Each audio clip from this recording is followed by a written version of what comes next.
ব্যবসায়ীরা আসলে মানুষ না আমার কাছে মনে হয়।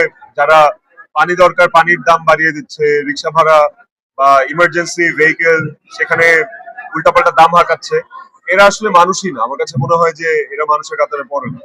তো আর মনুষ্যত্ব তো আসলে মানে ভেতর থেকে আসার জিনিস, এবং আমাদের দেশে এই ধরনের মানুষের অভাব নাই আসলে, যারা বিপদে পড়লে মানুষকে ফাঁসাতে বা বিপদের সময় ব্যবসা করতে এক পায়ে খাড়া থাকে। এইটা আসলে মনুষ্যত্বের অভাব আমার কাছে মনে হয়।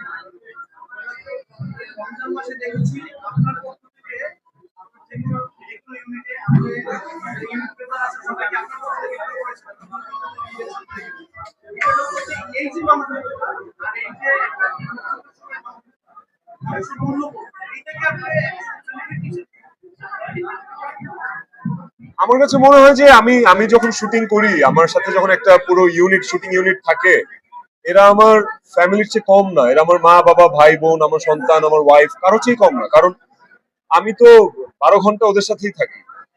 তো আমি আমার ফ্যামিলির জন্য যতটুকু কেয়ারিং, আমার মনে হয় আমি আমি আমার শুটিং স্পটের একটা প্রোডাকশন বয়ের জন্য অতটাই কেয়ারিং। এবং এইটা ফেক না, এইটা আরোপিত না, আমার ভেতর থেকেই এটা আসে।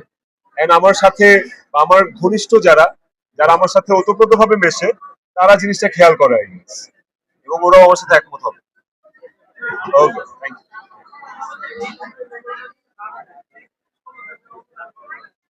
প্রথমত এটা আমার সরকারের কাছে দাবি যে আহ, এখন যিনি আছেন বা ভবিষ্যতে যিনি আসবে,